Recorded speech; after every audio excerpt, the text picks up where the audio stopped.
Bismillahirrahmanirrahim.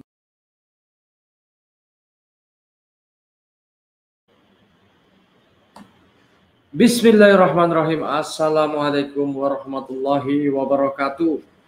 Jumpa lagi kita sahabat semuanya dimanapun Anda berada di channel yang keren Cadas. Channel yang selalu mengedukasi dan menginspirasi, menyelamatkan jiwa-jiwa yang tidak selamat menjadi jiwa yang selamat. Mohon maaf, mohon maaf sahabat Ikhwan Fillah, saya tidak open cam karena kamera saya lagi sedang bermasalah. Kemudian memang saya sengaja menghadirkan kajian-kajian dari Profesor Manahem Ali. Walaupun ini sudah pernah tayang, tapi saya percaya bahwa ada beberapa mungkin teman-teman yang belum pernah menyaksikan, karena memang kajian dari Profesor Manahem Ali ini semuanya berisi ilmu, dan dengan ilmu itu insya Allah kita akan mendapatkan pencerahan yang sangat bermanfaat ya, untuk menambah keimanan kita, sehingga sengaja kemudian memang saya putar kembali kajian-kajian beliau. Dan yang saya akan putar kembali ini adalah tema yang keren dan cadas begitu, yakni temanya adalah malangnya nasib Bani terjemahan. Dan mungkin tidak perlu berlama-lama, saya akan putar kembali ya. Sekali lagi saya mau sampaikan bahwa ini kajian yang sudah beberapa waktu yang lalu, dan saya coba putarkan kembali untuk kepada sahabat Ikhwan Fillah, agar kemudian insya Allah ini menambah ilmu keimanan Ikhwan Fillah semua.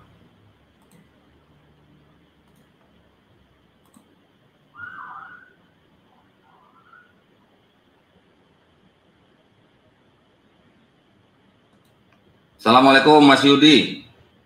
Waalaikumsalam warahmatullahi wabarakatuh. Alhamdulillah, ya. Apa kabar nih Pak Dondi?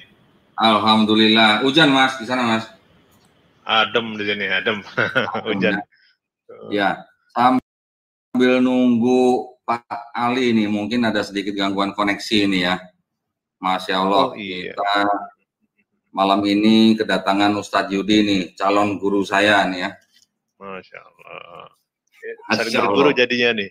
Saya berguru juga dengan Pak Dondi ini. Nah, tapi gini Mas Yudi, saya mau nanya nih Mas Yudi nih. Iya, iya. Itu ngomong-ngomong cara bikin jenggot seperti itu gimana itu Mas Yudi itu? Ini mah keturunan memang Mas Dondi. Aduh. Masya Allah, indah kayak jenggot ya. Saya ngiri nih kayaknya nih. Aduh. Pakai ini, pakai apa? Pakai minyak ini, wadoyok. Waduh, promosi dong jadinya dong. Oke, ini kita masih nunggu nih. Pak Ali kok belum muncul-muncul ya Pak Ali ya? Di sana Ali, tadi informasinya lagi hujan. Oh. Gangguan koneksi. Terus kalau hujan sinyalnya takut gitu ya? Deras banget kayaknya sampai hitam tuh. Oh iya ya, sampai nggak ada geledek ya? Nggak kelihatan. Mas Yudi, aduh alhamdulillah ya nih kita bisa tampil bareng nih. Saya menantikan Mas Yudi ini nanti untuk kita sama-sama bikin kajian ya. Insya Allah Pak Dondi. Mudah-mudahan Allah mudahkan. Baik, ini Pak Alinya kelihatannya belum bisa tersambung dengan kita. Mungkin sambil menunggu Pak Ali, kita ngobrol-ngobrol sebentar ya, Mas Yudi ya, mengenai topik yang tadi kita mau bicarakan ya. Ini cukup greget ini. Ini topik yang kita mau angkat ini greget banget ini. Ya, jadi gini mungkin Mas Yudi ya, saya bisa ceritakan sedikit mengenai latar belakangnya. Bahwa yang disebut dengan 3 agama samawi ya, Yudaisme, Kristen, dan Islam, itu kan masing-masing mempunyai yang disebut dengan kitab suci, gitu kan ya. Yudaisme kita tahu bahwa mereka mempunyai kitab suci yang disebut dengan Tanakh, gitu ya. Kristen mempunyai yang disebut dengan kitab suci itu adalah Perjanjian Lama dan Perjanjian Baru, gitu ya. Perjanjian Lama itu diambil dari Tanakh yang kemudian diterjemahkan ke bahasa Yunani, kemudian baru diterjemahkan ke bahasa Inggris, dan baru tersebar diterjemahkan ke berbagai bahasa di dunia. Nah, begitu juga dengan Islam.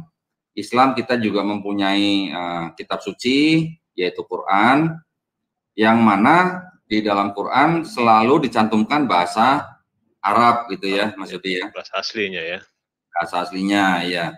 Nah, kira-kira gitu, ini kalau dari ketiga kitab suci yang tadi saya sebutkan, kira-kira ada nggak dari ketiga itu yang apa namanya, yang disebut itu sebagai kitab terjemahan gitu, ya?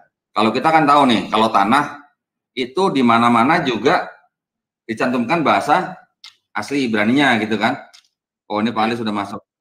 Assalamualaikum warahmatullahi wabarakatuh, Pak Ali. Waalaikumsalam warahmatullahi wabarakatuh. Sinyalnya sudah steril atau bagaimana? Sudah. Sekarang sudah kelihatan. Bagus, Pak Ali. Ya? Bagus, Pak Ali. Ya. Tadi sepertinya koneksinya kurang bagus tadi. Oh ya, hujan deras ya Pak Ali ya? Iya. Oh, di daerahnya Pak Ali mungkin sinyalnya takut Pak kalau hujan, Pak.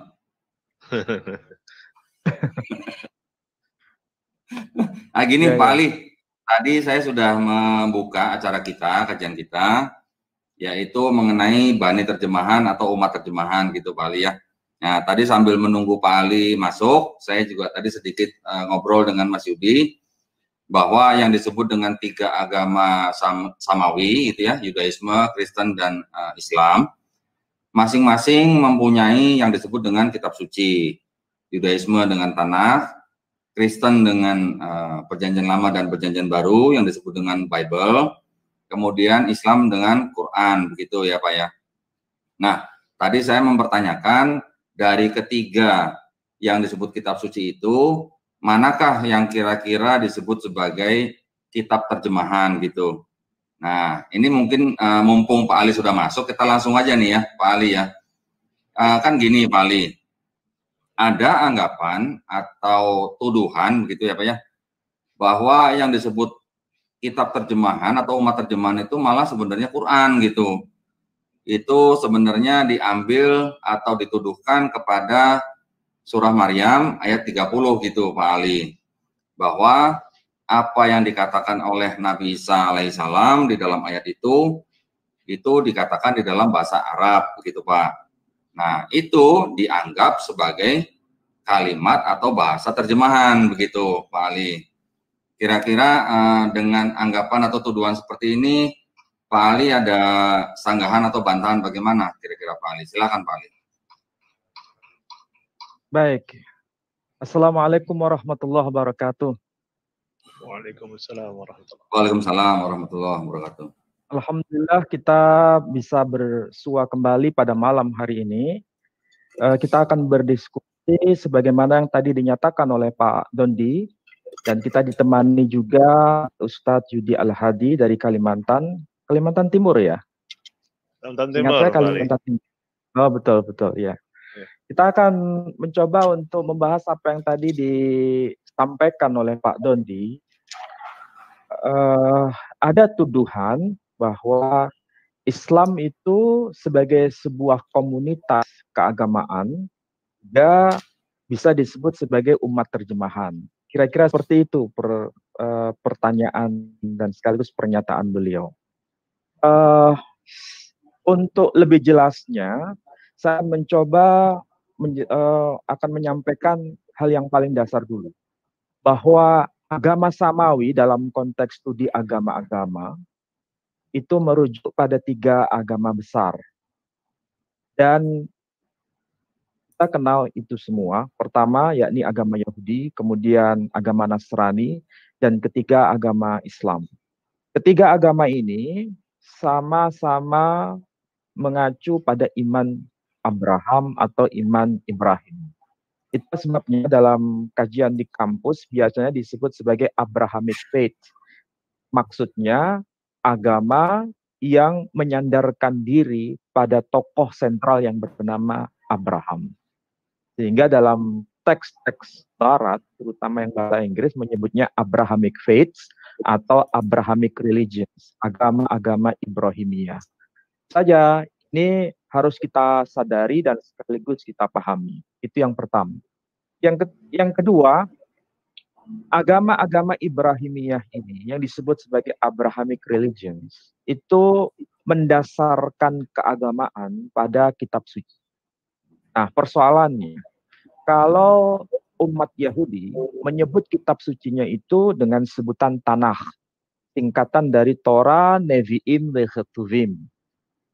Torah, Nevi'im, Ketuvim ini kalau sekarang mungkin kita sebut dalam bahasa Eropa dengan sebutan Jewish Bible atau Rabbinic Bible. Jadi kalau disebut Rabbinic Bible, itulah kitab suci umat Yahudi yang disebut Tanakh. Torah, Nevi'im, Ketuvim.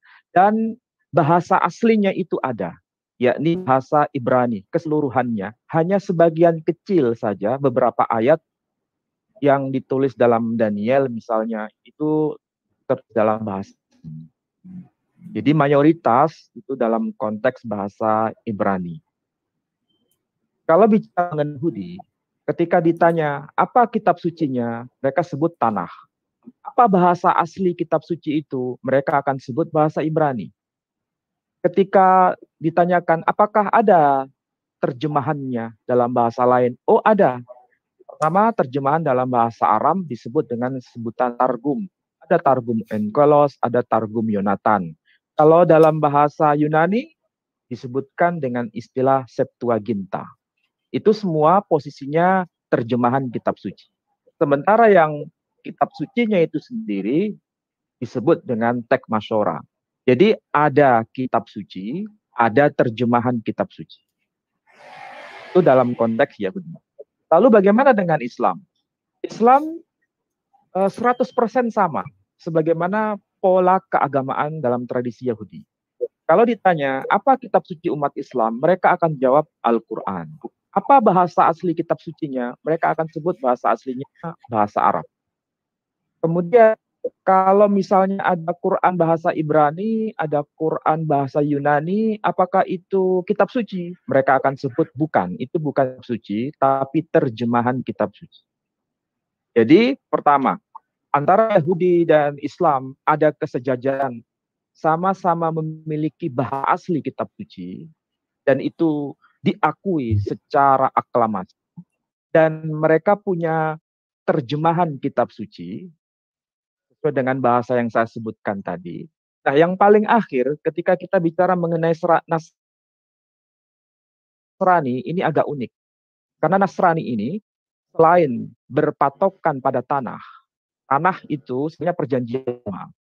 Tapi perjanjian lama yang dijadikan acuan, itu sebetulnya bukan versi Masora.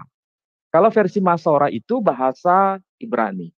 Tapi yang dijadikan acuan, teks perjanjian lama atau the Old Testament, itu sebetulnya Septuaginta.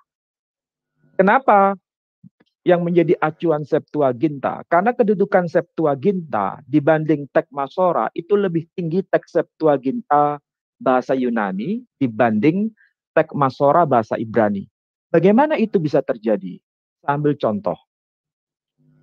Ketika kita bicara mengenai kutipan-kutipan perjanjian lama dalam PB atau perjanjian baru, semuanya itu mengutip dari teks Septuaginta, bukan mengutip dari teks Masora. Kalau mengutip dari teks Masora, kata per kata mesti persis seperti yang termaktub dalam tanahnya Yahudi. Kata per kata bahasa Ibrani. Ternyata tidak. Kalau kita lihat redaksional dari kutipan teks-teks PL, Perjanjian Lama, itu kata demi kata persis seperti yang termaktub dalam Septuaginta. Persis. Artinya apa? Berarti proses penjadian kitab Perjanjian Baru itu sangat begitu dominan mengacu pada Septuaginta bahasa Yunani. Artinya mengacu pada teks terjemahan kitab suci, bukan mengacu pada teks kitab suci. Nah, tadi saya kasih contoh misalnya silsilah yang termaktub dalam Lukas. Silsilah yang termaktub dalam Lukas itu kalau tidak keliru termaktub dalam pasal yang ketiga. Tolong Pak Yudi Al-Hadi nanti bisa cek ya. Bahwa di dalam Lukas pasal yang ketiga itu ada nasab yang secara berurutan mulai dari Nuh atau Noah sampai kepada Isaac atau Ishak. Kalau kita lihat pada silsilah yang termaktub dalam Lukas, Ishak sampai kepada Noah atau Nuh itu ada 13 generasi. Kalau saya sebut dalam bahasa Ibraninya begini. Tertulis di situ dalam versi Lukas, yakni Yitzhak ben Abraham, ben Terah, ben Nahor, ben Seruk, ben Reu, ben Peleg, ben Ever, ben Sela, ben Kenan, ben Arpaksad, ben Sem, ben Noah. Jadi kalau dihitung itu ada 13 generasi. Di situ ada kata kunci atau nama yang disebutkan di situ, yakni nama Kenan. Nama Kenan ini kalau kita lihat dalam versi Masora, yakni teks bahasa asli Ibrani, itu tidak ada. Tetapi ketika kita rujuk nama Kenan dalam teks Septuaginta, itu muncul di situ ada. Jadi teks Septuaginta muncul nama Kenan. Jadi kalau di total 13 generasi. Tapi kalau dalam teks Masora, itu hanya ada 12 generasi dari Noah sampai kepada Yitzhak. Minus Kenan. Kenan tidak ada. Jadi logikanya kalau kita bicara mengenai apa yang menjadi dasar rujukan Lukas, sebetulnya yang dijadikan dasar rujukan Lukas bukan teks kitab suci, tapi teks terjemah kitab suci. Yakni merujuk pada Septuaginta. Jadi sangat di situ kita bisa menjawab apa yang termaktub dalam Perjanjian Baru ketika bicara mengenai silsilah antara Nuh sampai Ishak itu ternyata total jumlah generasinya ada 13, berarti ini merujuk pada teks Septuaginta. Kalau ditanya, Septuaginta itu kitab suci atau terjemahan kitab suci? Jawabannya itu terjemahan kitab suci, bukan kitab suci itu sendiri. Kalau kitab suci itu sendiri, yakni teks Masora. Totalnya hanya 12 generasi. Sehingga teks yang termaktub dalam Lukas itu sebagai bukti bahwa Perjanjian Baru itu sangat tergantung pada teks terjemahan, bukan tergantung pada teks asli Ibrani. Ini satu contoh, Pak Dondi. Jadi bicara PB itu seperti itu. Artinya kita bisa mendeteksi bahwa PB itu sangat begitu bergantung pada teks terjemahan kitab suci dalam bahasa Yunani yang disebut dengan Septuaginta. Kemudian selanjutnya ketika kita ditanya apakah Perjanjian Baru itu aslinya ditulis dalam bahasa Yunani atau dalam bahasa Aramaik atau dalam bahasa Ibrani. Ketika pertanyaan itu dilontarkan kepada halayak umum, tidak ada titik temu. Kelompok Nestorian, Kristen Nestorian, atau Ortodok Assyria mengklaim bahwa teks asli Perjanjian Baru itu tertulis dalam bahasa Aramaik. Sementara yang versi bahasa Ibrani atau bahasa Yunani Koine itu hanya terjemahan saja. Sebaliknya kalau kita berkomunikasi dengan Ortodok Syria atau Ortodok Koptik misalnya, ketika ditanya apakah Perjanjian Baru itu aslinya ditulis dalam bahasa Aramaik, mereka menjawab bukan, aslinya ditulis dalam bahasa Yunani Koine. Sementara Peshitta, Aramaik itu hanya merupakan terjemahan. Lain lagi kalau kita bertanya pada kelompok Kristen Mesianik misalnya. Mereka tidak berkata bahwa teks PB itu bukan ditulis dalam bahasa Yunani Koine. Dan juga bukan dalam bahasa Aramaik. Tapi aslinya ditulis dalam bahasa Ibrani. Mereka berargumen bahwa Injil Matius pada awalnya ditulis dalam bahasa Ibrani. Meskipun jejaknya sampai sekarang masih belum bisa ditemukan. Tapi itu disimpulkan bahwa aslinya PB, meskipun hanya diwakili oleh Injil Matius, ditulis dalam bahasa Ibrani. Sehingga mereka sangat begitu istilahnya kuat berargumen bahwa PB itu aslinya dalam bahasa Ibrani, bukan Yunani, dan bukan Maj. Jadi bahasa Ibrani, PB maupun bahasa Yunani Koine yang PB itu semuanya terjemahan. Kalau ini kita baca secara istilahnya keseluruhan, kita akan mendapatkan informasi kalau begitu tidak ada kesepakatan apa bahasa asli teks PB itu. Karena satu dengan yang lain tidak sepakat mengenai bahasa aslinya. Lain lagi dengan pertanyaan itu diajukan kepada Muslim. Semua sepakat bahwa teks sucinya ditulis dalam bahasa Arab. Lain lagi kalau kita bertanya kepada Yahudi, mereka sepakat bahwa teks aslinya ditulis dalam bahasa Ibrani. Sementara Kristiani itu tidak ada titik temu. Ada yang mengatakan Yunani, ada yang mengatakan Ibrani, ada yang mengatakan Aramaik. Sampai hari ini tidak selesai. Jadi ketika bicara bahasa asli kitab suci, PB, itu tidak selesai sampai hari ini.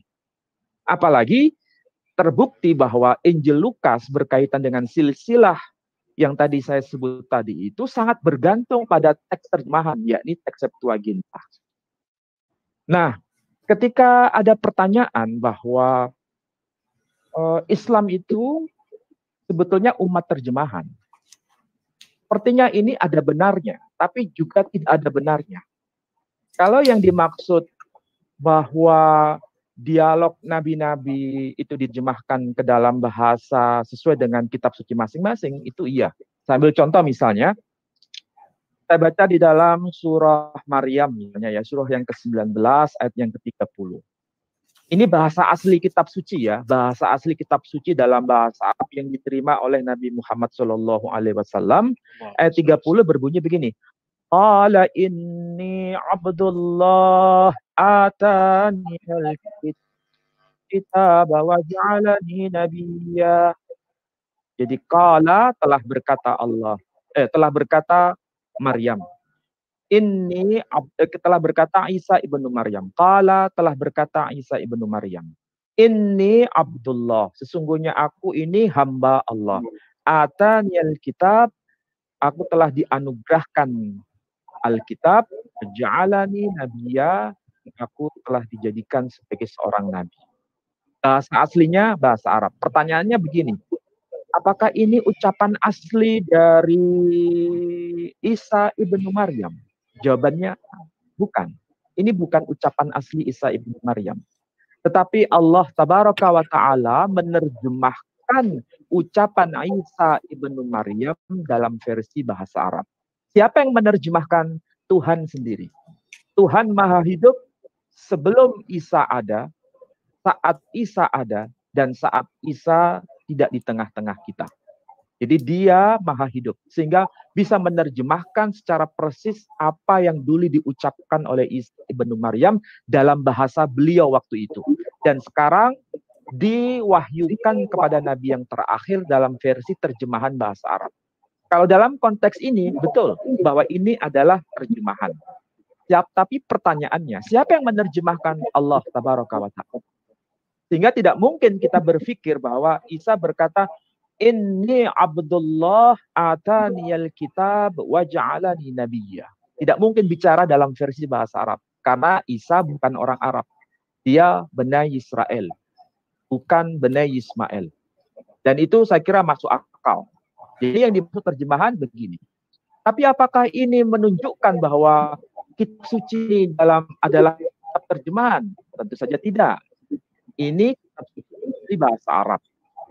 Tetapi di dalamnya mengandung dialog antara banyak orang, banyak person, salah satunya berkaitan dengan Isa, diterjemahkan dalam versi bahasa Arab. Dialog Fir'aun dalam Quran juga versi bahasa Arab. Dialog antara setan dengan Adam versi bahasa Arab. Dialog antara Adam dengan iblis itu juga dalam versi bahasa Arab. Dialog antara Nuh dengan kaumnya dalam bahasa Arab. Tetapi semua itu aslinya bukan bahasa Arab, tapi bilisani qaumih, sesuai dengan bahasa kaumnya, tapi kemudian Allah menerjemahkan dalam versi bahasa Arab. Dari sinilah istilah terjemahan, tapi terjemahan Allah sendiri yang menerjemahkan. Apakah ini merupakan pola satu-satunya dalam Quran? Sebetulnya bukan hanya Quran. Torah juga sama. Torah itu dialog antara Musa dengan Tuhan dalam bahasa Ibrani. Dialog antara Fir'aun dengan Abraham dalam bahasa Ibrani. Dialog antara kaum Lut dengan kaumnya dalam bahasa Ibrani. Dialog antara Nuh dengan kaumnya dalam bahasa Ibrani. Dialog antara setan dengan Adam dalam bahasa Ibrani. Pertanyaannya, sebetulnya Adam itu bicara dalam bahasa Arab atau bahasa Ibrani? Sebetulnya Nuh itu bicara dalam bahasa Arab atau dalam bahasa Ibrani? Sebetulnya Tuhan itu bicara dengan Nuh dalam bahasa Arab atau dalam bahasa Ibrani? Jawabannya, bukan bahasa Arab, bukan bahasa Ibrani. Tetapi ketika Torah diturunkan, diterjemahkan dalam bahasa Ibrani karena Musa orang Ibrani. Ketika Quran diturunkan, dialog Nuh yang bukan bahasa Ibrani dan bukan bahasa Arab itu diterjemahkan dalam versi bahasa Arab karena Nabi Muhammad SAW orang Arab. Kalau dalam konteks ini, Quran maupun Torah itu terjemahan. Tapi siapa yang menerjemahkan? Tuhan sendiri yang menerjemahkan. Lalu bagaimana dengan Perjanjian Baru? Apakah Tuhan sendiri yang menerjemahkan? Jawabannya tidak. Bukan Tuhan sendiri yang menerjemahkan. Saya ambil contoh kasus misalnya. Tadi saya katakan bahwa di antara umat Kristiani masih berdebat mengenai bahasa asli kitab suci. Ya, saya ambil contoh. Mungkin Ustadz Yudi bisa membantu saya ya. Tolong dilihat Injil Markus misalnya ya. Pasal 1 ayat ke berapa ini? Ayat ke-11.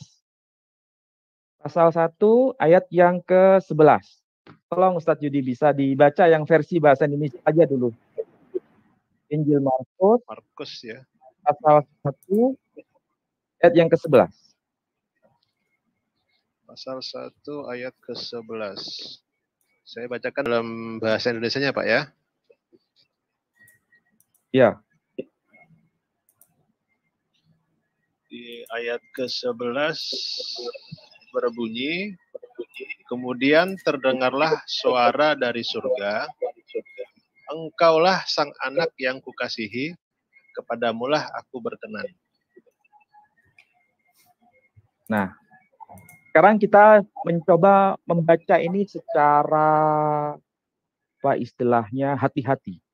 Yang kita baca ini tadi yang kita dengar sekaligus itu bahasa Indonesia, ya. Yang dibaca oleh Ustadz Yudi Al-Hadi tadi itu memang termaktub dalam Injil Markus pasal pertama ayat 11. Tapi itu bukan teks asli. Itu adalah teks terjemahan bahasa Indonesia. Nah, pertanyaannya sekarang, kalau begitu, teks aslinya bahasanya apa? Ketika Tuhan bicara itu dalam bahasa apa?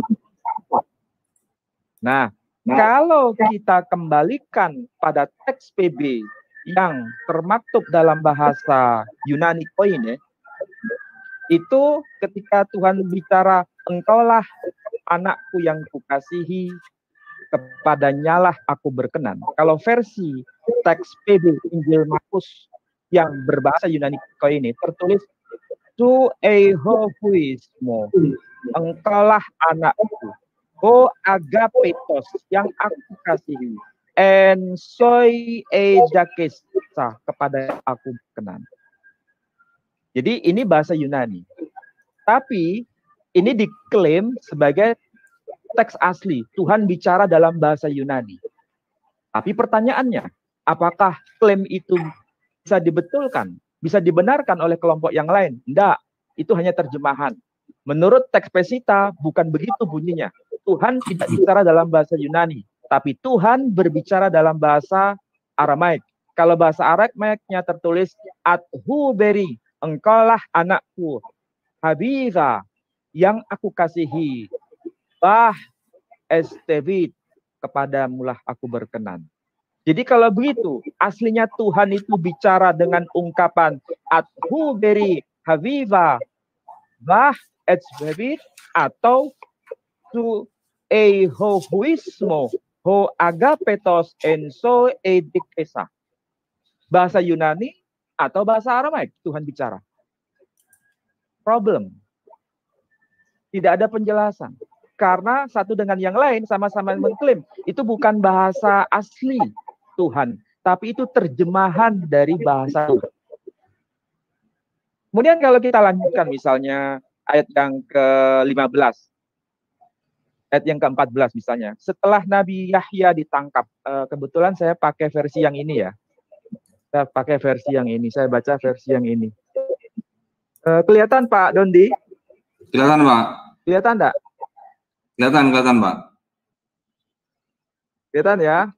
Ya, nah, ya. saya pakai yang versi Kitab Suci Injil Isa Al-Masih yang diilhamkan kepada sahabat-sahabatnya.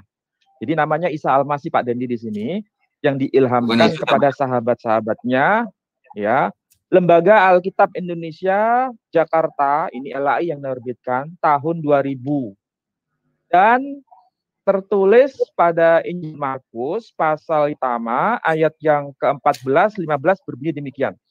Setelah Nabi Yahya ditangkap, Isa pergi ke Galilea untuk mengabarkan Injil Allah.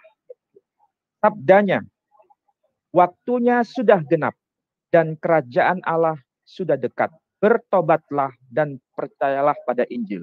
Saya mengutip ayat yang ke-15. Sabdanya, waktunya sudah genap dan kerajaan Allah sudah dekat. Bertobatlah dan percayalah pada Injil. Ini ucap Isa Yesus Kristus. Tapi pertanyaannya, dalam bahasa apa dia bicara?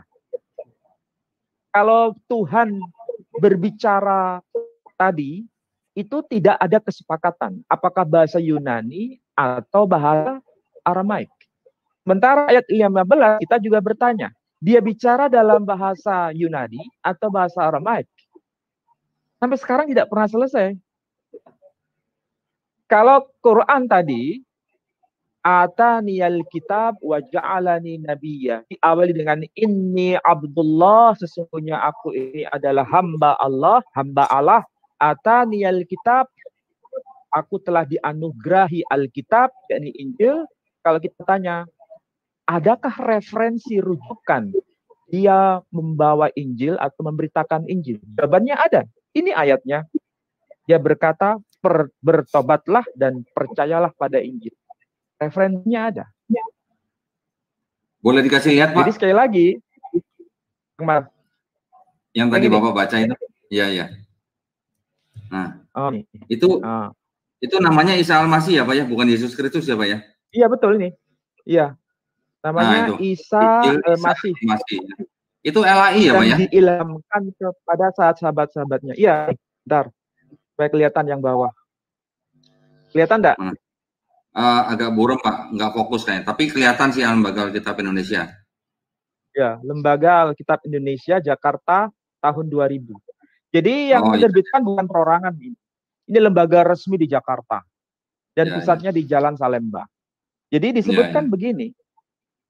Nah, masalahnya kita juga akan bertanya, apakah aslinya itu dalam bahasa Yunani dia berkata begitu, atau dalam bahasa Ibrani dia berkata begitu, atau dalam bahasa Aram dia berkata begitu. Bagaimana ketika Tuhan bicara dari surga, dia bicara dalam bahasa Yunani atau dalam bahasa Aramaik atau dalam bahasa Ibrani. Sampai sekarang nggak pernah selesai. Jadi kalau dirujuk berkaitan dengan Quran, sebetulnya apa yang dikatakan Quran surah 19 ayat 30, referensinya ada. Di mana itu referensinya? Ini sebagai bukti. Injil Markus pasal 1 ayat 15. Bahwa dia telah dianugerahi kitab, dan dia telah memberitakan Injil. Kalau Quran dia dianugerahi Alkitab, sementara menurut Markus dia memberitakan Injil. Jadi sebetulnya tidak bertabrakan meskipun gaya bahasanya berbeda. Gaya bahasanya saja yang berbeda. Tapi referennya ada nggak? Ada. Mungkin Pak Dodi bertanya, kalau di dalam versi Quran, ketika Isa berkata, Inni Abdullah, sesungguhnya aku adalah hamba Allah. Ataniyal kitab, telah dianugerahkan kepadaku Alkitab. Ucapan asli Isa seperti ini ada nggak di dalam kitab bahasa aslinya? Kalau ditanya begitu gimana Pak Dendi? Ada nggak? Nggak ada. Ucapan Isa seperti itu, di mana referennya ada nggak? Bahasa aslinya ada nggak? Nggak ada, Pak. Kalau dijawab begitu, saya sepakat. Tidak ada, secara redaksional begitu tidak ada. Karena itu terjemahan. Iya. Karena itu terjemahan. Jadi itu terjemahan dari bahasa asli beliau yang diterjemahkan dalam versi bahasa Arab. Tetapi meskipun terjemahan, bisa cek bahwa memang dia telah menerima kitab dan dia memberitakan kitab itu, yakni Injil itu. Di mana referennya? Ada dalam Injil Markus pasal 1 ayat 15. Bisa dilacak. Bisa dilacak. Meskipun ya redaksinya tidak sama persis, tapi substansinya sama. Jadi singkatnya begini, kalau dalam Quran dikatakan aku ini hamba Allah, telah dianugerahkan kepadaku Alkitab dan telah aku dijadikan sebagai seorang nabi. Jadi dia dianugerahi Alkitab. Nah, kemudian kalau kita cross check referennya, itu memang termaktub dalam Markus pasal 1 ayat 15. Dia memberitakan Injil itu. Dia berkata bertobatlah dan percaya pada Injil. Injil memang arti harfiahnya kabar baik. Jadi sebetulnya tidak ada pertentangan di situ, justru saling menguatkan bahwa ada referensi yang dimaksud oleh Quran itu. Meskipun kita tidak bisa menjustifikasi apa bahasa aslinya, karena di antara Kristiani sendiri masih berdebat mengenai bahasa aslinya. Sebaliknya kita juga bertanya sekarang, kita bertanya, mungkin Pak Dendi bisa lihat Injil Matius ya, Injil Matius, ya, Pak. pasal kedua. Ya. Ayat yang ke apa ini? Ayat pasal yang kedua, ayat yang terakhir pokoknya Pak Dendi. 13 ya. 23 ya Pak ya? 23, sorry. 23. Tolong dibaca Pak Dendi. Matius 2 ayat 23 Pak Ali ya? Ya, Pak, dibaca. Baik. Setibanya di sana, ia pun tinggal di sebuah kota yang bernama Nazaret. Hal itu terjadi supaya genaplah firman yang disampaikan oleh nabi-nabi bahwa ia akan disebut orang Nazaret. Itu, Pak. Nah, pertanyaannya sekarang. Ini adalah ayat yang termaktub di dalam PB, Perjanjian Baru. Injil Matius, pasal 1 ayat 23. Pertanyaannya sekarang. Referensi ayat ini di mana di dalam PL? Nggak ada, Pak. Ada enggak? Nggak ada, Pak. Saya udah cari, Pak. Nggak ada. Nggak ada, Pak. Kalau begitu referennya di mana ini? Terbukti nggak ada referennya? Tidak ada. Pertanyaan yang kedua, bisa dilihat dalam Kisah Para Rasul 20 ayat 35. Kisah Para Rasul 20 35 ya. Ya, coba Ustadz Yudi, tolong bisa dibantu ya. Dibacakan. Kisah Para Rasul. Kisah Para Rasul 20 ayat 35. 20 ayat 35.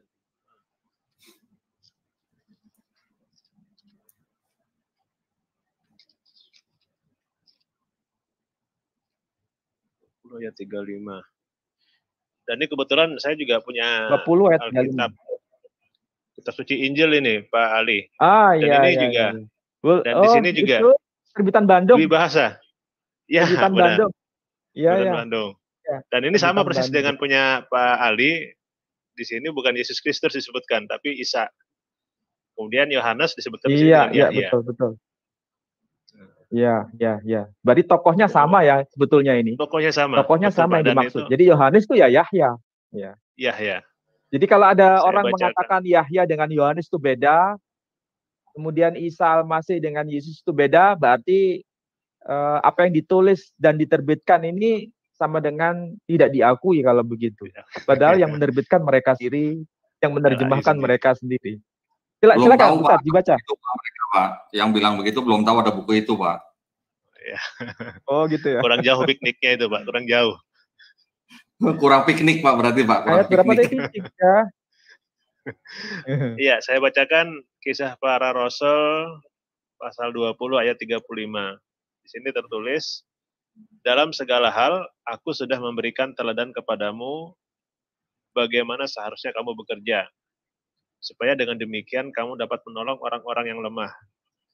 Kita harus ingat akan apa yang disabdakan oleh Isa, junjungan kita yang ilahi. Ya. Ia bersabda, orang yang memberi lebih banyak berkahnya daripada orang yang menerima. Oke, sekarang perhatikan ayat itu baik-baik. Sabda Yesus seperti itu bunyinya, ya. Pertanyaannya, di mana ayat itu ditemukan? Ada nggak dalam Injil Matius? Ada dalam Injil Markus?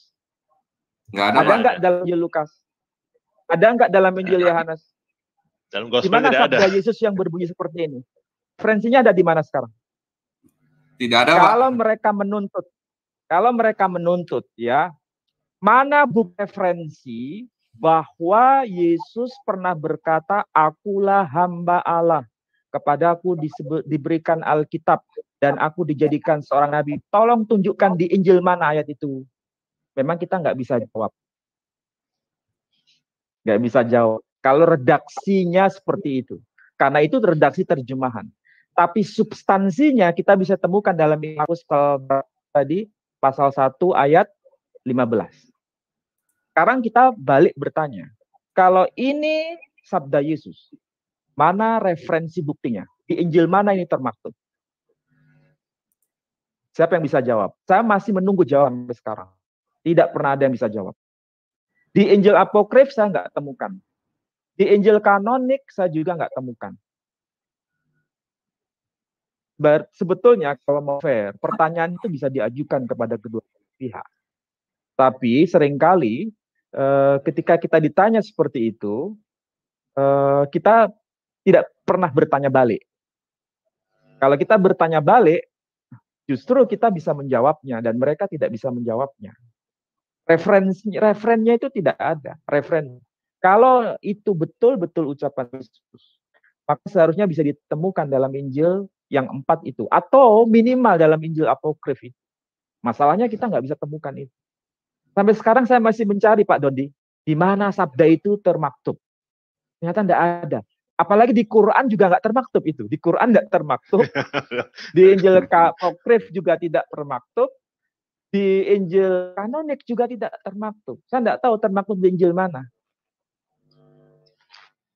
Tapi begini, Pak Ali. Yang bisa saya sampaikan. Ya. Ya. Silakan gimana Pak Ustadz? Ya, begini Pak Ali. Ini sebenarnya problem ini bukan ada di kita, tapi ada di mereka problem itu. Kan seperti itu ya, Pak Ali ya? Ya. Ya. Problem itu justru ada di mereka. Karena di mereka sendiri masih ada namanya perselisihan. Di mana dengan Kristen Mesianik itu menganggap bahwa Alkitab mereka, kitab suci mereka itu berbahasa Ibrani.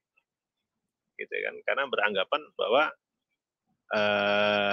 Yesua itu adalah orang Israel. Kemudian yang menariknya lagi, ternyata dari gereja Ortodoks yang di Nestorian dengan Katolik itu ternyata masih berselisih sampai sekarang. Bagaimana mereka yang Nestorian beranggapan bahwa kitab suci mereka adalah Peshitta yang asli, dan mereka tidak mengakui kitab suci Injil yang berbahasa Greek-Koine. Itu juga sebaliknya. Dan ini sebenarnya bukan problem kita, itu problem mereka. Justru akan menjadi senjata kita atau mungkin jadi bumerang bagi mereka sebenarnya. Begitu Pak Ali ya. Dan terjemahan yang terjadi ini betul. Sebenarnya yang terjadi contohnya adalah bagaimana mereka menerjemahkan berdasarkan Septuaginta. Karena terjemahan yang diambil dari terjemahan. Distorsi ini akan terjadi lebih besar tingkat kesalahan ataupun tingkat kekeliruannya. Jadi distorsi itu pasti akan banyak terjadi di setiap penerjemahan yang mereka lakukan.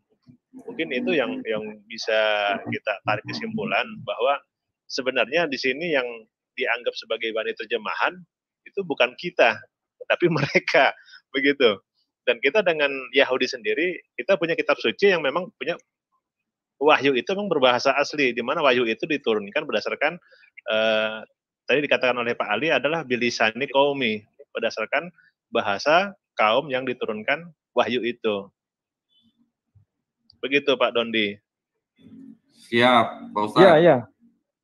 Saya sepakat dengan apa yang dikatakan oleh Ustadz Yudi Al-Hadi bahwa antara Yahudi dengan Islam punya basis kitab suci bahasa asli. Satu bahasa Ibrani, satu bahasa Arab. Nanti kalau misalnya diterjemahkan, itu bukan kitab suci, tapi terjemahan kitab suci. Nah, sementara kalau kita bicara mengenai kekristenan, itu agak unik memang, dalam tanda kutip. Karena perjanjian baru itu yang menjadi rujukan, bagaimana yang saya contohkan tadi Lukas, itu merujuk bukan pada teks Masorah Ibrani, tapi merujuk pada teks Septuaginta. Padahal itu adalah teks terjemahan. Berarti bahan dasar kitab suci perjanjian baru itu terjemahan dari teks Masorah, bukan teks asli dari teks Masorah itu sendiri. Logikanya bukan basisnya kitab suci, tapi basisnya terjemahan kitab suci. Sehingga ketika terjadi perselisihan, apa sebetulnya teks PB itu aslinya ditulis, mereka pun tetap juga berselisih. Karena tidak bisa menentukan bahasa aslinya apa. Bahasa Ibrani atau bahasa Yunani atau bahasa Aramaik. Mereka tetap berselisih sampai hari ini. Sehingga tadi kalau dikatakan ini basisnya terjemahan, kemudian diterjemahkan, ketika nanti diterjemahkan lagi, itu akan jadi problem. Nah, coba kasus yang saya sampaikan. Misalnya, lihat Isa itu naik haji, Pak Dondi. Pernah naik haji loh. Saya itu pernah naik haji. Di hari besar, naik haji, masuk ke dalam Ka'bah lagi. Luar biasa itu. Di mana itu? Terjemahan bahasa Indonesia. Coba lihat. Nah, coba lihat, Pak Dondi. Ya, sebentar. Itu terjemahan tahun berapa itu? Nah, nanti akan dilihat di slide. Ya, tampilkan di slide Pak Dondi. Ya, sebentar Pak. Ini saya tampilin Pak. Mana nih? Operatornya mana nih? Operatornya nih. Kita udah share screen nih. Kita lihat Matius dulu aja Pak Dondi. Matius apa ya? Matius. Ini udah tampil nih Pak, yang ya, itu perjanjian baru dalam terjemahan bahasa Indonesia. Memang ini bukan kitab suci Pak Dendi, ini bukan kitab suci. Ya. Ini terjemahan kitab suci. Terjemahan. Yang merujuk pada terjemahan kitab suci. Loh, kok bisa begitu? Iya, kalau dikatakan merujuk pada terjemahan kitab suci, karena perjanjian baru Yunani Koine itu terjemahan. Perjanjian baru Aramaik juga terjemahan. Sehingga saya katakan ini perjanjian baru bahasa Indonesia, babonnya itu merujuk pada terjemahan kitab suci PB Yunani Koine dan atau sekaligus PB Yunani Aramaik. Bukan kitab suci PB, tapi terjemahan PB. Aslinya bahasa apa? Mereka selesaikan sendiri. Itu bukan urusan kita orang-orang Muslim. Silakan sendiri. Makanya nanti ini akan kita lihat. Ini sekali lagi wasiat yang baru. Segala kitab perjanjian baru Injil Tuhan kita Yesus Kristus. Ini terbitan tahun 1940, seingat saya. Ya, itu kurang begitu kelihatan ya tulisannya. 41 ya? American Bible Society, British and Foreign Bible Society, National Bible Society of Scotland, Netherlands. Wah, Netherlands, Pak. Ini diterjemahkan sebelum Indonesia merdeka yang jelas. Nah, kita ambil contoh dari kasus Matius pasal 4 ayat 23. Ya. Injil Matius pasal 4 ayat 23. Nah, kita coba, saya coba minta bantuan Pak Dedi dibaca. Ya, maka Yesus berjalan, ya saya ulang Pak ya, maka Yesus berjalan keliling di seluruh tanah Galilea, mengajar di masjidnya, dan kabarkan Injil kerajaan, dan sembuhkan segala sakit penyakit di tengah-tengah orang banyak. Pertanyaan saya, apakah Isa Al-Masih itu masuk Islam Pak Dondi? Karena kata masjid ya Pak ya? Atau Isa Al-Masih itu seorang kiai atau seorang ustadz sehingga dia masuk masjid? Kira-kira terjemahan ini salah atau enggak? Terjemahan ini enggak salah sebetulnya. Enggak salah. Enggak salah terjemahan ini. Dalam hal ini enggak salah. Karena apa? Tidak ada referensi yang akurat ketika merujuk pada bahasa aslinya. Kalau misalnya bahasa aslinya bahasa Aramaik, di situ istilah masjid, kalau bahasa Aramaiknya itu kenusta. Kenusta. Dalam bahasa Arab itu seharusnya menjadi kanisa. Kanisa itu artinya gereja. Nah, masalahnya kalau disebutkan gereja, apakah waktu itu gereja sudah ada? Itu problem juga. Belum. Belum ada, gereja kan belum ada waktu itu. Padahal kalau dalam bahasa Aramaik disebutkan dengan sebutan kenusta kalau bentuk mufradnya. Jadi kalau disebut masjid juga problem, diterjemahkan masjid juga problem, diterjemahkan dari bahasa Aram kenusta itu seharusnya gereja, kanisah kalau bahasa Arabnya. Kalau kita lihat yang versi bahasa Yunani itu disebutkan eklesia. Eklesia juga gereja. Kalau begitu, ketika Yesus masuk ke dalam kenusta atau ke dalam gereja, pertanyaannya, gereja waktu itu juga belum ada. Masjid juga belum ada. Itu problem, terjemahan ini problem. Mungkin ada alibi yang mengatakan begini, oh Islam itu mengenal istilah masjid, sebetulnya itu baru era kemudian. Jadi Islam datang itu mengenal masjid, itu baru era kemudian. Sebelumnya orang-orang Kristen di Timur Tengah itu sudah pakai istilah masjid. Kira-kira kalau saja begitu, gimana Pak Dandi? Orang-orang Kristen Arab itu di Timur Tengah sebelum Islam sudah ada istilah masjid, mereka pakai istilah masjid. Islam datang itu hanya mengadopsi saja. Sehingga kalau dalam bahasa Indonesia pakai istilah masjid itu nggak ada masalah, karena itu kan istilah Kristiani. Kira-kira kalau jawab begitu, jawabannya gimana? Istilah umum gitu ya Pak ya katanya ya. Iya, itu kan sudah istilah Kristiani. Buktinya kami nggak ada masalah pakai istilah masjid di situ. Islam itu hanya datang mengadopsi saja istilah masjid dipakai. Oh iya. Kira-kira kalau dijawab begitu gimana? Kalau dijawab begitu, saya jawabnya begini. Kalau dijawab begitu, saya jawab begini.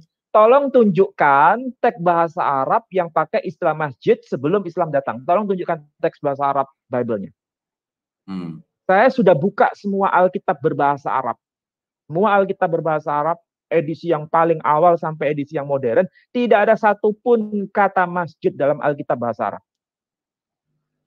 Logikanya, kalau sujud ada Pak ya? Masjid adalah istilah Islam saja. Kenapa? Tapi kalau sujud ada Pak ya? Kalau sujud ya, ada kalau di dalam sujud, bahasa Arab. Ya, sajadah. Tapi kalau masjid itu istilah Islami karena tidak pernah muncul dalam Alkitab berbahasa Arab baik era pra-Islam maupun era Islam. Sampai sekarang saya nggak bisa menemukan data itu. Kalau ada, saya minta bukti, sodorkan kepada saya. Saya belum menemukan itu. Adanya hanya di bahasa Indonesia. Yesus masuk ke dalam masjid. Contoh yang kedua, Pak Dendi, yang di mana itu? Yohanes. Ya. Tapi kan gini Pak Ali. Sedangkan apa namanya? Bible yang versi Arab aja kan baru di abad 9, Pak. Yang berbahasa Arab itu, kalau yang berbahasa Arab itu, Perjanjian Lama itu versi saat dia gaon, itu yang paling tua. Sebelum itu nggak ada. Nggak ada dokumen itu. Bukan, maksud saya Bible, Pak. Bible, Pak. Terjemahan Bible. PB maksudnya. Itu yang ditemukan di Sinai, yang ditemukan di Sinai itu Ada yang versi Ya. bahasa Arab. Itu pun baru muncul era Islam. Ya. Jadi sekali Itu lagi kan di abad ke-9 itu ya, Pak, ya? sebetulnya iya, artinya Islam sudah datang.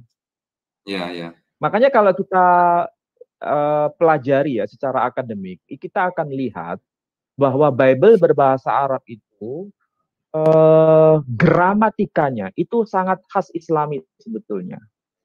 Itu bisa diteliti secara linguistik. Jadi akan kelihatan aroma Islam itu begitu melekat. Makanya kalau kita lihat apa betul Alkitab yang PB ya, PB loh bukan PL, ditemukan di wilayah Sinai itu. Ada ungkapan Bismillahirrahmanirrahim di bagian awal. Di bagian awal itu tertulis Bismillahirrahmanirrahim. Pertanyaannya sekarang, kalau itu merupakan Alkitab PB yang muncul pada era Islam, apakah Islam itu yang mengadopsi istilah Bismillahirrahmanirrahim atau justru mereka yang mengadopsi istilah Bismillahirrahmanirrahim? Berarti siapa yang mempengaruhi siapa? Siapa yang mengadopsi siapa? Apakah umat Islam Arab yang mengadopsi kekristenan Arab atau kekristenan Arab yang mengadopsi keislaman Arab? Sehingga muncul formula Bismillahirrahmanirrahim. Dan itu muncul era Islam. Sehingga tidak bisa dikatakan, oh ini bahasa khas Kristen Arab. Meskipun ada Bismillahirrahmanirrahim, Islam itu hanya mengadopsi istilah ini. Kalau misalnya begitu, jawaban kita apa? Jawaban saya tetap, tolong tunjukkan teks yang tertulis Bismillahirrahmanirrahim sebelum era Islam. Tolong tunjukkan. Bagaimana saya tadi menyebutkan, ada nggak istilah masjid sebelum era Islam? Nah, sekarang kita lihat yang Yohanes pasal 7 ayat 14. Itu lebih spektakuler lagi itu, yang terjemahan bahasa Indonesia. Spektakuler. Pada hari besar, apa itu? Masuk Yesus dalam Ka'bah serta mengajar. Halo. Naik haji nih, Pak. Jadi ini hari besar itu kan sebetulnya istilah khas Islam Indonesia itu, hari besar. Hari besar apa? Kalau Idul Fitri kan bukan hari besar, Pak Dondi. Kalau di Samarinda juga sama kan, hari besar kan bukan Idul Fitri. Hari besar itu ya hari Idul Adha. Hari Idul Adha. Jadi kalau disebut hari besar itu maksudnya adalah hari Idul Adha. Jadi pada hari Idul Adha, Yesus itu masuk ke dalam Ka'bah loh. Oh, berarti ini kan luar biasa ini. Tidak sembarang loh orang bisa masuk ke dalam Ka'bah. Presiden aja belum tentu bisa masuk. Kalau masuk Mekah ya, kalau masuk Ka'bah kan nggak bisa. Jarang bisa. Saya pun belum bisa masuk Ka'bah. Pak Dodi juga belum bisa kan masuk Ka'bah. Ini Yesus sudah bisa masuk Ka'bah loh. Nah, kalau begitu terjemahan ini bagaimana?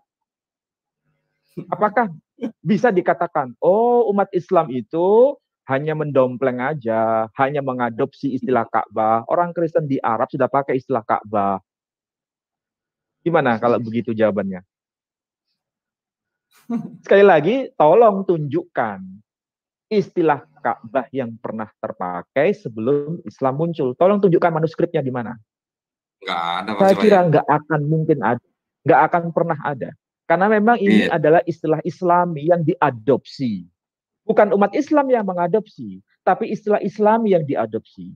Baik istilah Ka'bah diadopsi, istilah masjid diadopsi, istilah Bismillahirrahmanirrahim diadopsi. Jangan dibalik, bukan umat Islam yang mengadopsi. Kalau umat Islam yang mengadopsi, kita tinggal menuntut data. Datanya mana? Data pra-Islamnya mana? Kalau nggak bisa ditunjukkan, berarti bukan Islam yang mengadopsi, tapi yang teks Islami ini yang diadopsi. Ini masalahnya. Wah, kalau gitu kajian kita malam ini salah judul, Pak, kalau gitu, Pak. Berarti yang inilah problem terjemahan itu, Pak Dendi. Bahasa Indonesia, Alkitab bahasa Indonesia ini kan terjemahan.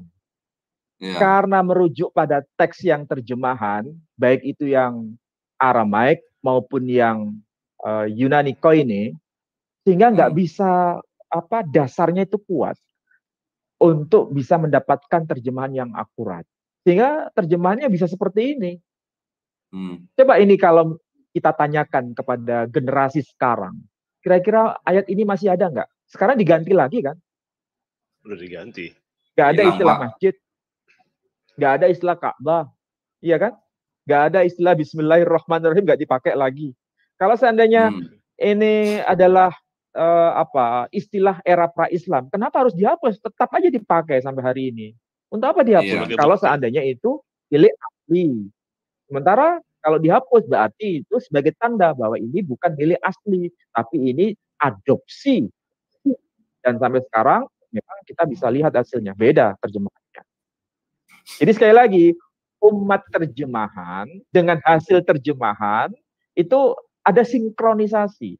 Jadi kalau dikatakan umat Islam itu umat terjemahan, ya sangat tidak mungkin karena terjemahan kita tidak terjadi seperti ini. Jadi kalau begitu siapa yang umat terjemahan?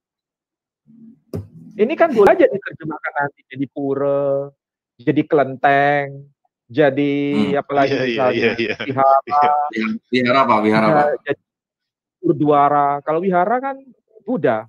Jadi misalnya diganti aja, misalnya Yesus masuk ke dalam wihara dan mengajar misalnya, kan tidak ada masalah. Yesus masuk ke dalam pura dan mengajar. Atau Yesus masuk ke dalam kelenteng dan mengajar, kan tidak ada masalah. Iya. Saya pakai bahasa satir, Pak Dondi. Enggak, saya bilang gini, Pak, harusnya judul kita kajian malam ini harusnya Yesus naik haji, Pak, harusnya, Pak. Oh, gitu ya.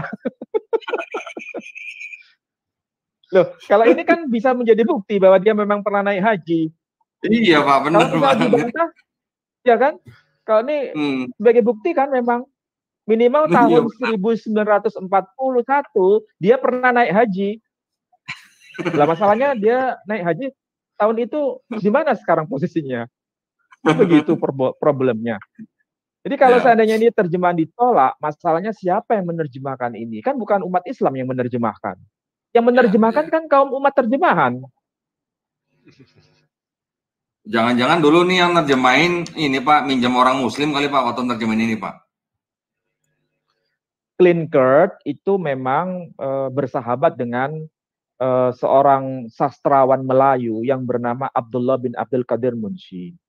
Dia banyak belajar bahasa Melayu dalam rangka untuk evangelisasi ke wilayah Jawa khususnya. Tapi lebih konsentrasi ke wilayah Melayu. Makanya ketika menerjemahkan Alkitab ke dalam bahasa Melayu, banyak mengadopsi istilah-istilah Islami. Karena memang bahasa Melayu sangat begitu kental istilah Islami, termasuk istilah Allah, istilah masjid, istilah Ka'bah, istilah macam-macam, banyak sekali itu.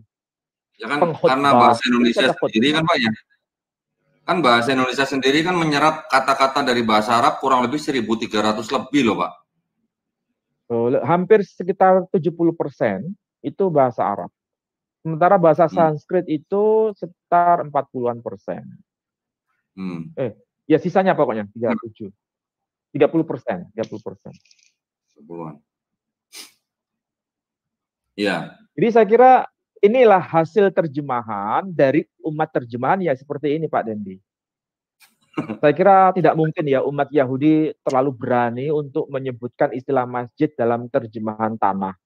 Heikal ya disebut heikal, nggak mungkin diterjemahkan Masjidil Haram, itu kan nggak mungkin. Ya. Tapi kalau umat terjemahan boleh aja diterjemahkan Masjidil Haram, kan nggak apa-apa. Atau diterjemahkan kelenteng, kan nggak bisa.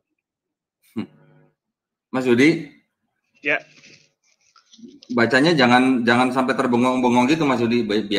Biasa aja, Mas Yudi. Kayaknya Ustaz Yudi Al-Hadi terlalu serius kayaknya. Saya terkejut ini. Terkejut luar biasa ternyata ya. Ini kesimpulannya bagaimana kita bisa membuktikan ini umat terjemahan atau bukan? Lihat saja terjemahannya. Kalau teks terjemahannya itu sangat begitu beragam dan mengalami fleksibilitas yang sangat tinggi, tidak ada tolak ukur yang betul-betul akurat, karena memang tidak ada basis teks kitab sucinya, karena sama-sama berbasis pada teks terjemahan kitab suci. Sehingga ketika dirunut, kenapa kok terjemahan bahasa Indonesia seperti itu?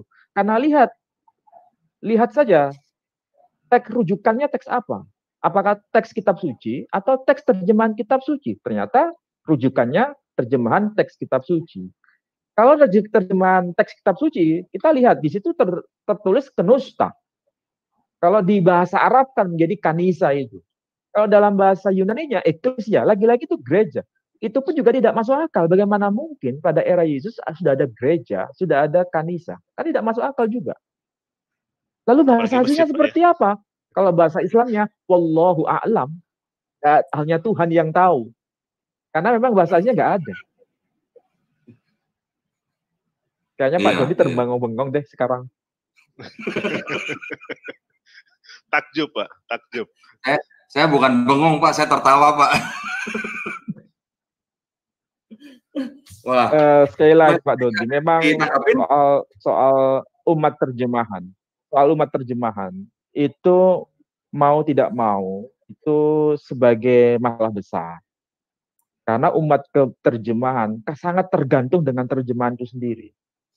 Makanya seringkali umat terjemahan itu tidak ngerti bahasa aslinya. Ya. Dan itu saya kira wajar kalau nggak ngerti bahasa aslinya karena tidak tahu bahasa aslinya itu apa, PB itu. Yunani, Koine, atau Aramaik, atau Ibrani. Lalu kalau begitu kesimpulannya kan sederhana. Yunani Koine sejajar dengan Pesita Aram yang terjemahan. Kalau begitu, bagaimana dengan bahasa Inggris, dengan bahasa Jawa, dengan bahasa Banjar, dengan bahasa Cina, dengan bahasa Hindi, dengan bahasa Arab? Semuanya terjemahan. Sama posisi. Tidak ada yang teks kitab suci. Posisinya kitab terjemahan. Nah, Mas, sekarang tolong tunjukkan. Makanya kayak kasus Injil Lukas pasal 3 tadi yang berkaitan dengan silsilah Yusuf atau Maria, itu pun problem. Ini silsilah Yusuf atau silsilah Maria, itu sampai sekarang nggak selesai kok. Saya nggak akan bicara mengenai apakah ini silsilah Yusuf, silsilah Maria. Tapi di situ fokus ke redaksi 13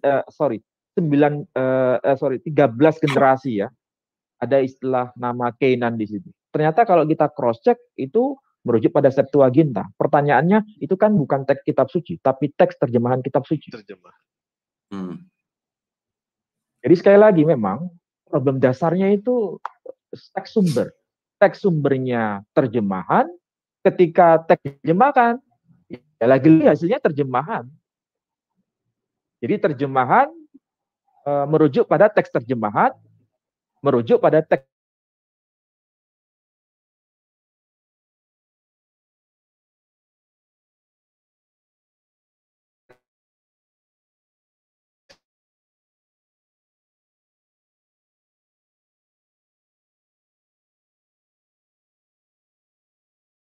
Ginta. Belum bicara mengenai Injil Matius. Injil Matius itu nanti yang versi Ibrani itu beda dengan versi Yunani Koine. Suatu saat nanti kita akan bicara. Lagi-lagi di itu akan nampak. Saya kira itu yang saya sampaikan, Pak Dondi. Ya, Pak Ali boleh nanya, Pak? Ya. Gini, tadi kan Pak Ali sudah menjelaskan bahwa kalangan Ortodoks Yunani mengklaim bahwa bahasa aslinya itu adalah Yunani Koine ya Pak ya. Ortodoks Syria mengklaim bahwa bahasa aslinya itu adalah Aramaik. Kemudian kalangan Mesianik. Syria, bukan Syria. Ortodoks Syria kan Pak ya? Assyria, Nestorian. Assyria, ya sorry. Nestorian. Ya, mengklaim kan bahasa aslinya adalah Aramaik begitu Pak ya. Kemudian yang kalangan Mesianik kan mengklaim bahwa itu bahasa aslinya adalah bahasa Ibrani gitu kan Pak. Nah itu dari 3 kalangan itu Pak, apakah nggak ada gitu Pak yang nengahin gitu? Ya itu bukan urusan saya, bukan urusan kita. Biarkan diselesaikan sendiri. Kalau ke pengadilan, kasus itu diajukan ke meja hijau, ya paling sebenarnya selesaikan sendiri aja di luar aja deh. Gitu. Itu jangan dimasuk ke sini. Selesaikan dulu. Ini Pak Dondi cari Kenapa? job ini kayaknya. Cari job ini Pak Dondi ini. Bukan, kalau saya jadi hakimnya saya suruh pulang semua Mas Yudi. Beresin dulu dah gitu. Ya kan? Nah, tapi gini. Ini buat sharing. Memang kitab suci bahasa asli itu penting, sekali lagi penting bahasa asli itu. Ya.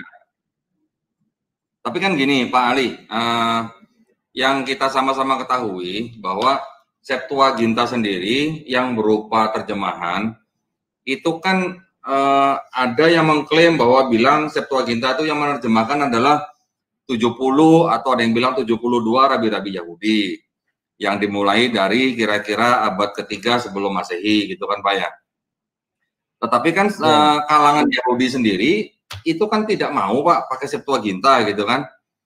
Karena ternyata yang diterjemahkan oleh 70 atau 72 rabi-rabi Yahudi itu kan hanya Pentatos saja gitu kan Pak. Sedangkan sisanya itu adalah hasil kerja dari kalangan Kristen ya kan.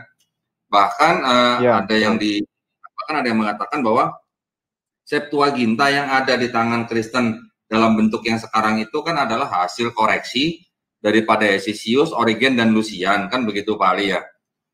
Makanya kalangan Judaisme kan juga tidak mau gitu Pak menggunakan Septuaginta gitu kan. Menurut Pak Ali begitu ya, betul ya? Ya. Jadi untuk belajar Torah atau lebih tepatnya untuk belajar Tanakh itu orang-orang Yahudi tidak direkomendasikan untuk membacanya dari teks Septuaginta.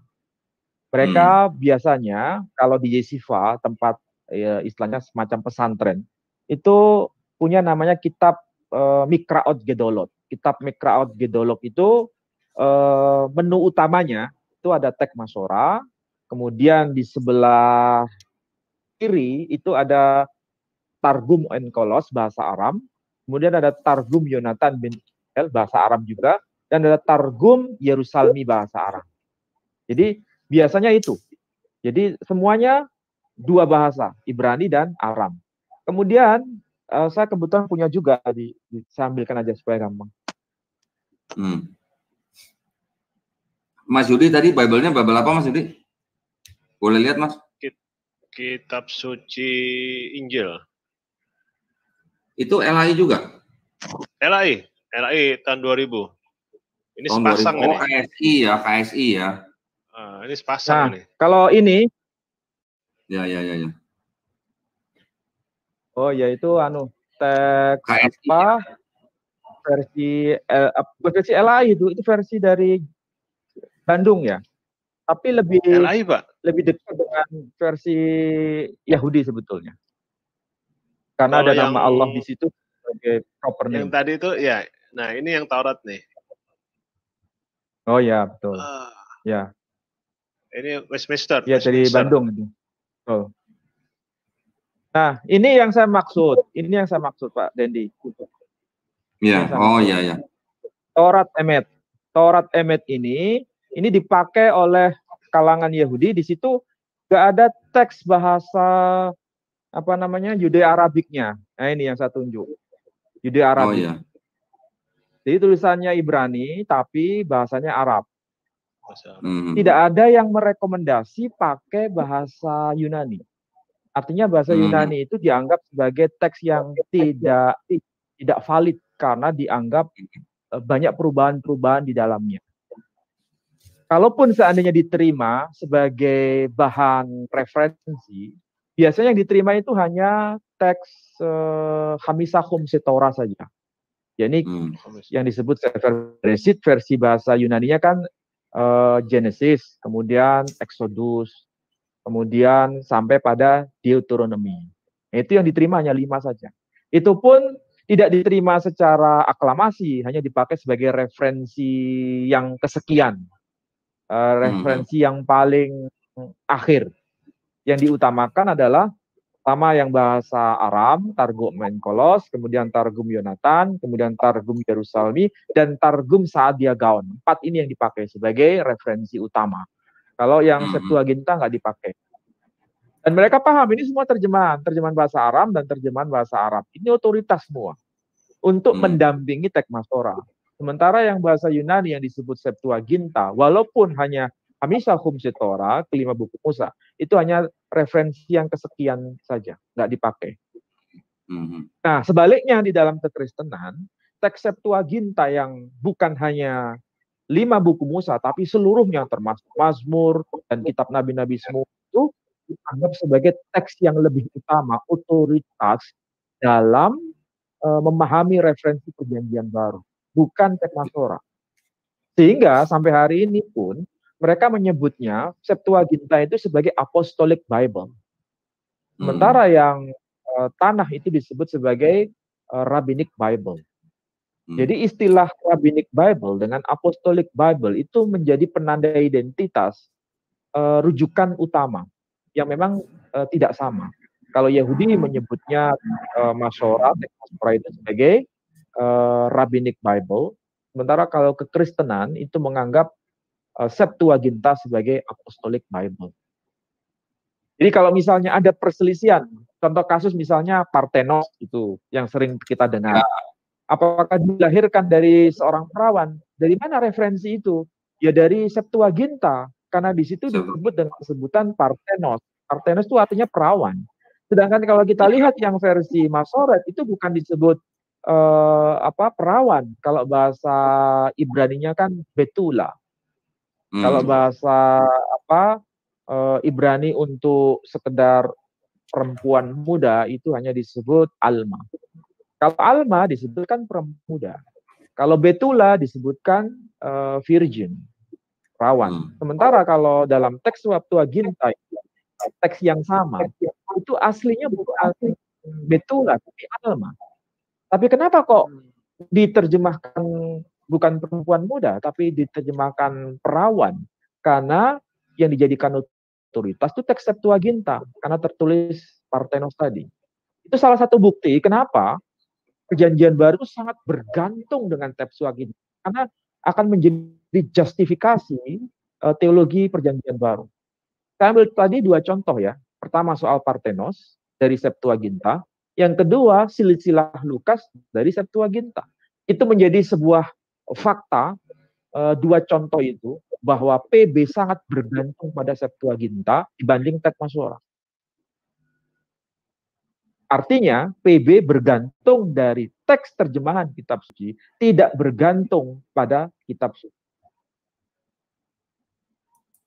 Sepertinya ini masalah besar ya. Kalau bergantung pada kitab suci dan bergantung pada terjemahan kitab suci itu perbedaannya antara langit dan bumi loh Pak. Iya. Betul enggak Pak Dondi? Iya betul Pak.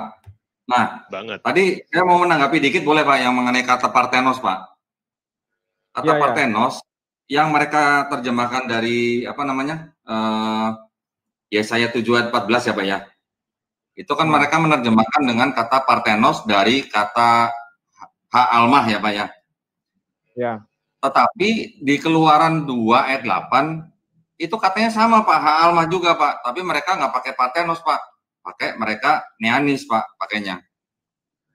Nah, jadi di dalam penerjemahan Septuaginta sendiri itu sudah memasukkan unsur teologis Pak, kalau menurut saya ya Pak ya. Setuju nggak Pak Ali? Ya jelas sekali bahwa kalau kekristenan secara teologis itu sangat betul-betul bergantung pada teks Septuaginta itu diaminkan. Karena kalau tanpa adanya teks Septuaginta, dasar-dasar teks teologis Perjanjian Baru itu akan hancur lebur ketika dihadapkan dengan teks Masorah. Makanya teks Masorah itu menjadi menjadi musuh besar dalam tanda kutip dalam hal Perjanjian Baru. Sehingga ketika belajar Perjanjian Baru, yang menjadi otoritas itu menengoknya pada PL Septuaginta, bukan PL Masorah. Kalau PL Masorah itu posisinya sebagai pembanding saja. Sementara teks yang utama itu adalah Septuaginta. Saya bisa berkata demikian karena seringkali ketika kita merujuk surat-surat Paulus misalnya, dalam membangun teologi yang dibangun oleh teologi Paulus sendiri, itu kebanyakan teksnya persis seperti yang termaktub dalam teks Septuaginta dibanding dirujukan pada teks Masorah. Misalnya surat Ibrani misalnya. Meskipun ada perselisihan ya, ada yang berpendapat ini bukan tulisan Paulus, ada yang berpendapat ini tulisan Paulus. Saya nggak mau masuk ke situ. Tapi yang jelas kalau seandainya mau ditulis oleh Paulus atau bukan Paulus atau ditulis oleh rekannya Paulus, I don't care.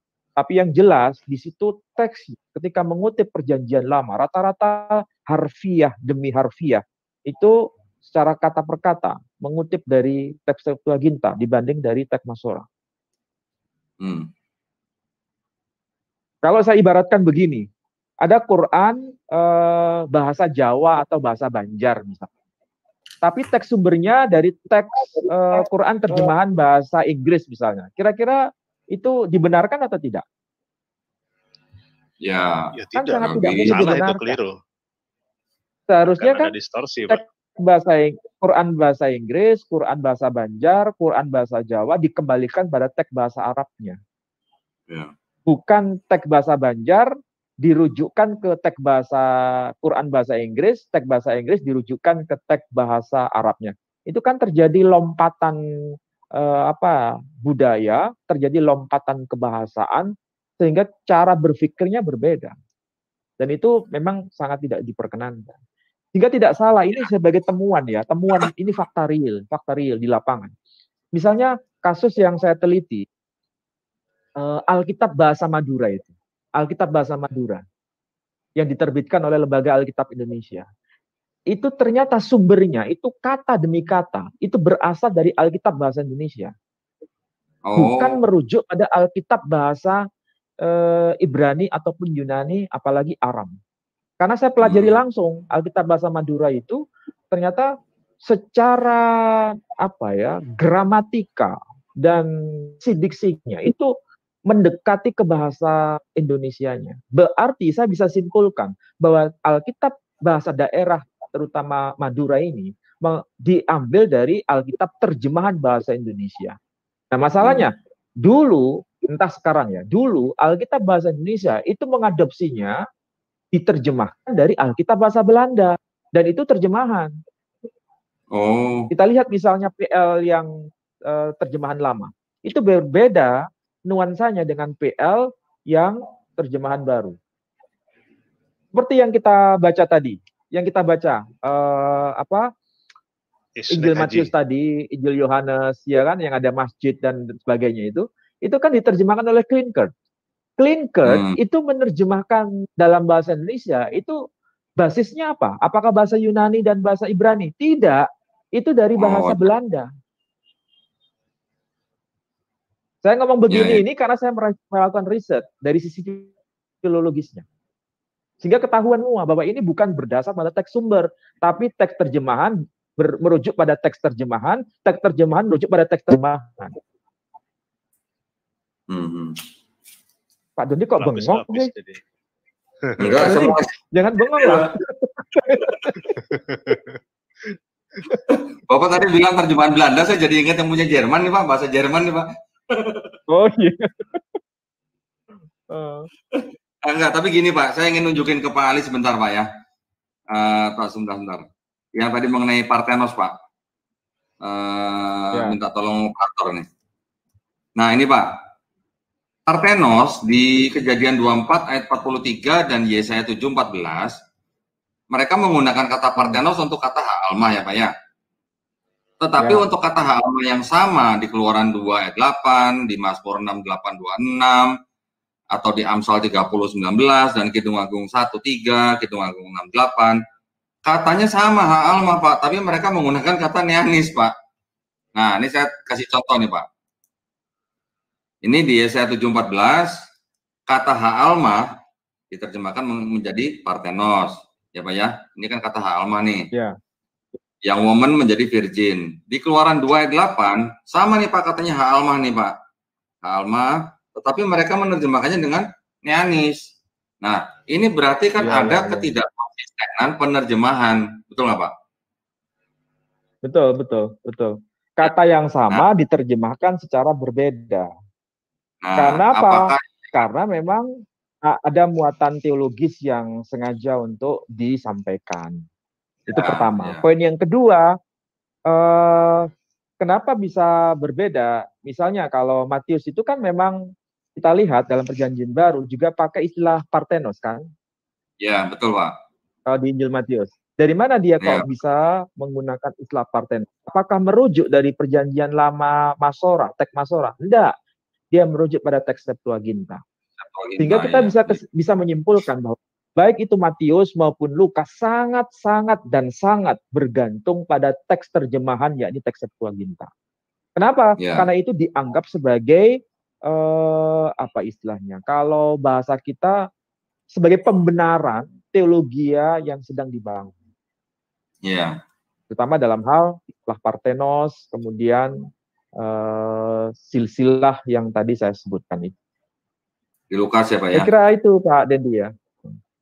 Sudah semakin ya, malam. Terima kasih banyak Pak Ali. Mas Yudi, ada yang mau ditambahin Mas Yudi? Wah, ini udah kenyang ya? Sekali. Udah kenyang ini. Dipaparkan oleh Pak Ali. Luar biasa. Jadi saya bisa simpulkan begini. Kenapa label umat Tuhan itu begitu melekat? Karena sebabnya cuma satu alasan. Sangat bergantung pada teks terjemahan. Teks aslinya itu debatable. Tidak selesai sampai hari ini. Bahasa aslinya apa?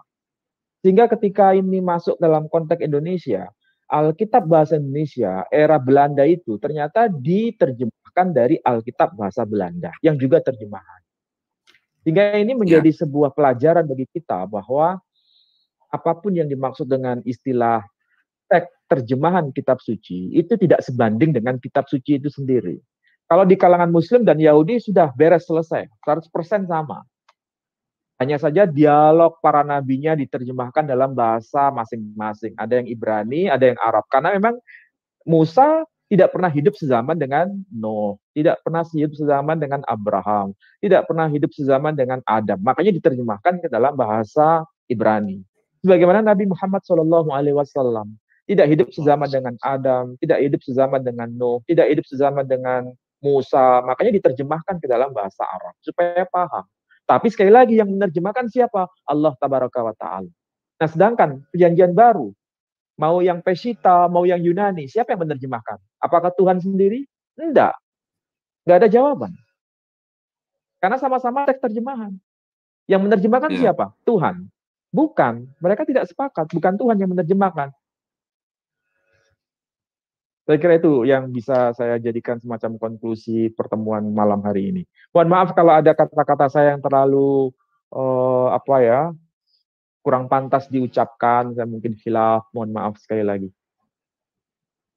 Ya, terima kasih banyak Pak Ali, terima kasih banyak Pak Ustadz Yudi. Sangat mencerahkan ya Pak ya, paparan dari Pak Ali. Kalau bisa saya rangkum ya Pak ya, bahwa apa yang kita bicarakan malam hari ini itu adalah terjemahan, tetapi dalam konteks itu adalah dari bahasa aslinya, kembali ke bahasa aslinya gitu ya Pak Ali ya. Artinya dalam hal ini yang dianggap sebagai kitab suci diambil dari kitab sebelumnya yang juga merupakan terjemahan, yang mana di dalam kekristenan sendiri itu belum final gitu ya Pak ya. Apakah itu bahasa Yunani Koine, apakah itu bahasa Aramaik, apakah itu bahasa Ibrani. Nah, dalam konteks itu sudah sangat terang tadi, sudah sangat jelas yang dijelaskan oleh Pak Menahem Ali. Tetapi sebenarnya saya juga mau melihat dari sudut pandang yang lain begitu Pak. Artinya gini, di dalam penerjemahan sendiri, di dalam beberapa versi, ya versi Bible, seperti versi Bible kan kita tahu ya Pak ya, begitu banyaknya. Memang yang sangat populer itu adalah KJV, kemudian RSV, NIV, yang seperti itu kan sudah memang populer. Di dalam beberapa versi sendiri, penerjemahannya aja sudah terjadi masalah, begitu Pak. Nah, bagi para pemirsa yang ingin tahu masalahnya apa aja, di dalam penerjemahan Bible di beberapa versi, saksikan kajian Bible Oh Bible di Graham Mualaf juga ya. Itu saja mungkin yang bisa saya sampaikan. Sebelum kita tutup kajian ini, saya ucapkan banyak terima kasih buat Pak Menahem